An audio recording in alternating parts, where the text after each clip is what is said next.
Hey. Oh, shit. Oh my God. What happened to Virgil? What's up, y'all? My name is Dani Ocean. I play basketball at Alabama State University, and I am the creator of Trap Smart. Dani Ocean came from me playing basketball. It was kind of a dual name. One was for my teammates. They called me Dani Ocean because my shot was wet, and then they called me Dani Ocean because of my drip, how I wore my fits and my clothes, and they just love my style. So that's where the name Dani Ocean came from. My first sports role model, I would say, was my brother. Yeah. He taught me everything. He taught me the AI crossover. He taught me how to do everything. So he was my first role model. He was the reason why I decided to play basketball, because he was getting a lot of attention from my dad, because I always wanted an AAU team, and he wouldn't give me one because he thought I wasn't ready. So I was determined to have my own AAU team, and I wanted my dad to coach me. So that's what really inspired me to get into basketball, and then it was up from there. I just stuck with it through trials and error, practice, and it just became like a love for me eventually. That's what made me start, and that was my role model. I remember my first fit that I loved that everybody started to wear. We didn't have uniforms at our high school, but I always wore cargos and white t-shirt because I knew I could switch my cargos out with anything. So that was my first day fit. I had cargos on with a white tee and some Jordan 1s. That was my first day fit. Everything creased and iron laid to the T, and it looked good until eventually everybody wanted to, have that drip. You're gonna have to do a lot of editing, huh? What inspired me to create Trap Smart was my first original brand that I came out with was Dani Ocean. Nobody was biting on it because Dani Ocean, of course, is my name, and it was across the chest. And I didn't know about target audience and all of that back then. All I wanted was, the support. Just wanting to pivot and show my kids that, don't give up on a dream. And so Trap Smart came about, and I decided to go ahead and launch it during the pandemic because I wanted to make it perfect. As y'all can see, I'm a perfectionist. But I wasn't gonna release it during the pandemic, but my mom and my dad, they was like, go ahead and release it. It doesn't have to be ready. So I released it, and the rest was history. Trap Smart, I know I chose Trap Smart because before my clothing brand, I did a lot of side hustles, trying to see what I really liked. Coming out of college, I was able to get my career job, which is physical education and health. So doing that, I was able to fund my side hustles because I wanted my hobbies to be my lifestyle. So I first started off with YouTube, liked it, but it was too much work. So then I went on to do photography. I liked it as well, but I wanted to be in front of the camera. So I did that for a while. I realized I love modeling, but just the process of trying to get booked and doing that, it was a lot. So I stopped that as well. And then the last thing I did was try to sell hair. I liked it, but it was just something that I knew that that's not what I wanted to do for the rest of my life. Trap Smart came about just having the idea of making money doing what you love. That's considered trapping. To me, you trapping, you making a living. So Trap Smart I was doing my side hustle, making a living. I also had a career job that was invested into all of those businesses. So I was trapping smart. Great way to bring it home. Period. I had to round it on up. The last time I was in an uncomfortable situation is right now. I did not want to do this interview.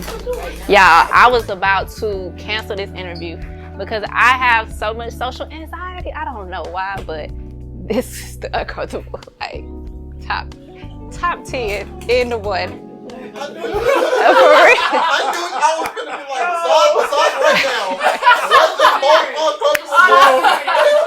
I'll say it though, like that's real. Yes. That's real as Yes. like that's going in. Transparency. That's going in. That is real. But it's like when you have on Trap Smart, you gotta take that risk, to elevate. It just gives you that comfort and that motivation, that life coach to, do what you need to do and get it done. So my recruitment journey was really easy for me. I wanted to initially go to Georgia Tech. I had a lot of offers, small D2 offers, but the one school that I wanted to go to was Georgia Tech. My dad was my AAU coach, so he was the one that was getting me out there networking, and that father that knew the importance of, exposure. And so he always kept in contact with Georgia Tech. But going into my senior year, I tore my ACL, so they kind of stopped looking at me, which was heartbreaking because I just knew that's the school that I wanted to go to. And instead of, again, giving up, I was determined to get my leg back right. Even though they did not offer, we had another school that my dad was talking to, trying to help me get out there, was Alabama State. So Alabama State came to one of my games. I think I had my career high, I want to say 36 points, and they signed me on the spot. So that's how I went to Alabama State. And then after my freshman year, I played with my torn ACL. Georgia Tech reached out to me asking me to come play with them, but I wanted to finish my journey at Alabama State by how Coach Jackson, Coach Mack, Coach Harris, they just looked out for me. They loved me like family, and I just knew that was the perfect fit for me. We started a tradition of going to Lockhart. We called ourselves the Freshman Fives. We always went to Lockhart. We always hooped with the guys. And our coaches found out, and once they found out, they got mad at us because we weren't supposed to be playing extra ball outside of our scholarship. And so we used to sneak and still play. Don't do that. But we used to sneak and still play because we just wanted to get that practice, and that's how we grew up as far as like getting our skills up playing against people. It wasn't normally us just repetition. We had to actually play for us to learn our skills. So that's what we did. Well, going into my junior year, I tore my ACL. I was so devastated. Like, I just knew it was the end of the world because my mindset was I want to go overseas and play basketball. So I wasn't really focused too much on my schoolwork for real. So that was like a wake-up call for me. It helped me be still, sit my butt down, and focus on what do you want to do after college, because you can't play basketball your whole life, you know.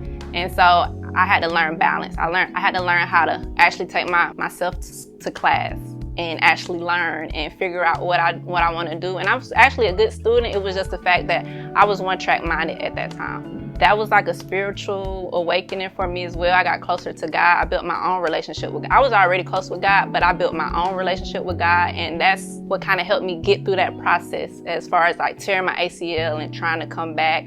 And even though I didn't come back and play like I wanted to play, I was still pouring into the younger girls, because I remember coming up, we didn't have that. We didn't have people trying to tell us, oh, don't mind what Coach Jackson, how she tells you, just listen to what she's saying. And we didn't have that. So they would always come to my room and, ask for advice about how do you deal with Coach Jackson? How do you, this and that and the third. And then they went on to winning the SWAC championship my senior year. I graduated. I look back, I was like, wow, this was pretty easy. I really did that. So let me go back to school. So I went ahead and went back to school. I interned, and I ended up getting my master's in physical education and health. And that was my career. I feel like my purpose is to serve and speak the good word through whatever it is that I'm doing. So right now I have my brand, which is Trap Smart. I feel like if I can serve and motivate others to stay focused on their goals and take those risks that may feel uncomfortable, but knowing that if they do it, it will likely, get them to where they need to be as far as achieving goals. So I feel like I have found my purpose, because your purpose can be in anything as long as you're serving God. What's up, y'all? I'm Dani Ocean, former hooper at Alabama State, now CEO and creator of Trap Smart Lifestyle, and this is my purpose: to be heard.